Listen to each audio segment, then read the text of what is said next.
Hey guys, welcome to Barium Pebs Bintano. I'm your host, Vale Chikuni. SBC, we are back. What has happened this time around? We're just going to read it together, okay? And here we go. Finally, Saddleback Church deemed not in friendly cooperation with the SBC. This is by Baptist Press, okay? This is Stacey Wood. She's a teaching pastor at Saddleback Church. The senior pastor at Saddleback Church, that's Underwood, and this is the wife. As you know, last year at the convention, they had put the Saddleback Church not in friendly cooperation because they have 3 women pastors.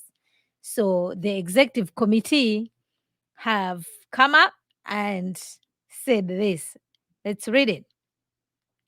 The SBC Executive Committee affirmed a recommendation from the SBC Credentials Committee Tuesday to deem Saddleback Church as not in friendly cooperation with the Southern Baptist Convention.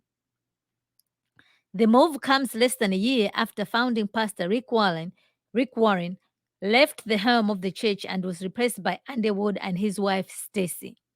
While not co-pastors of the church, Andy serves as the lead pastor of the church, while Stacy serves as a teaching pastor. Ladies and gentlemen, women cannot be pastors, okay? It doesn't matter. They don't belong on a pulpit. But we continue.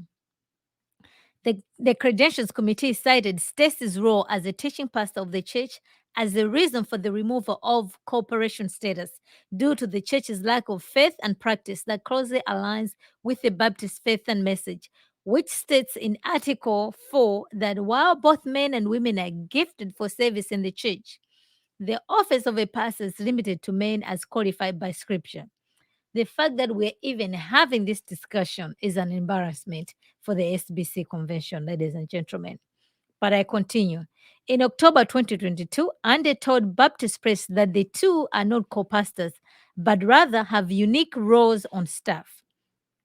However, he added that we believe pastoring and teaching are functions and spiritual gifts to be exercised in the church by both men and women. That alone should disqualify Underwood as the senior pastor for that church, ladies and gentlemen, because he does not even believe that women should not be pastors. That's why he's okay having his wife as a co-pastor. But I continue. Warren told messengers at the 2022 SBC annual meeting in Anaheim that he believed there's a difference between the office of a pastor and the gift of a pastor, but declined to explain in his comments from the convention for referring to messengers to his mailing list. Ladies and gentlemen, we do not, it doesn't matter what Rick Warren thinks or says.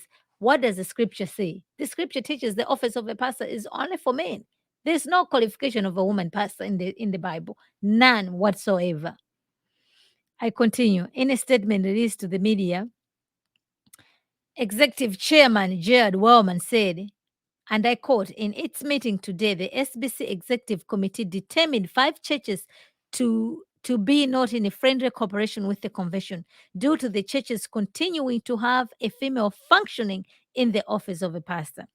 As stated in the Baptist Faith and Message Article 4, the SBC holds to the belief that the Article 6, I beg your pardon, office of pastor is limited to men as qualified by Scripture. These churches have been valued cooperating churches for many years, and this decision was not made lightly. However, we remain committed to upholding the theological convictions of the SBC and maintaining unity among its cooperating churches. Okay. Not only is Saddleback having women as pastors, but they also do have one of the pastors over there in leadership, a female. Okay. Even Underwood himself could not even answer if, quote unquote, if gay couples are married, should they divorce? Ladies and gentlemen, that's not a marriage. So many things that Underwood has displayed that he does not qualify as a pastor. But I continue. Saddleback has the opportunity to appeal the decision at the SBC annual meeting in New Orleans on June 13 and 14. I don't think there's anything for them to appeal. If anything, they should just pack their bags and leave their confession altogether. The SBC bylaws provide a process for appeal by churches found to not be friendly corporation. Bylaw 8 provides the opportunity to bring their appeal before the next SBC annual meeting. There's nothing to appeal. They shouldn't have had this panel to begin with. Warren's story of studying Saddleback is widely known thanks to the account in his best-selling book, The Purpose Driven Church. Warren, a fourth-generation pastor, grew up as the son of the Southern Baptist Director of Missions in the Northern California. During his final year at Southwestern Baptist Theological Seminary in Fort Worth, Texas, Warren studied the 100 largest churches in the United States with the help of longtime evangelism professor Roy Fish.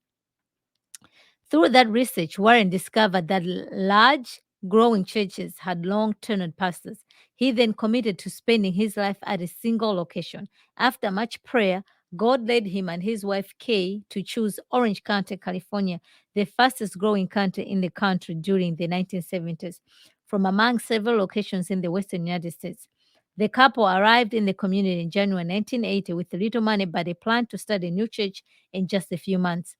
The church grew quickly and caught the attention of the California Southern Baptist, the state's Baptist newspaper, and Missions USA, the magazine of the Homey Mission Board, now North American Mission Board. Okay, I guess that's just it. All right, ladies and gentlemen.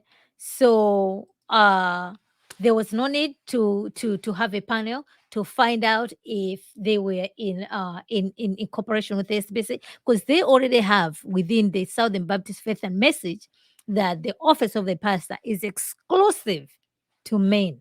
They didn't have to add any clauses over there to men. Men are different from women, but they found another way of how to circumvent that process. So I see no reason why they should be appealing this. There's no need to appeal. There was no need to have the committee to begin with to investigate this issue any further.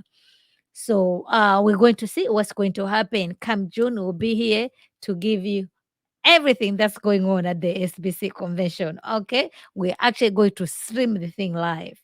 So stay tuned to get your SBC fix. All right, ladies and gentlemen, that is all that I had for you guys today. Stay tuned, more coming this week. Until next time, remember to be in the know.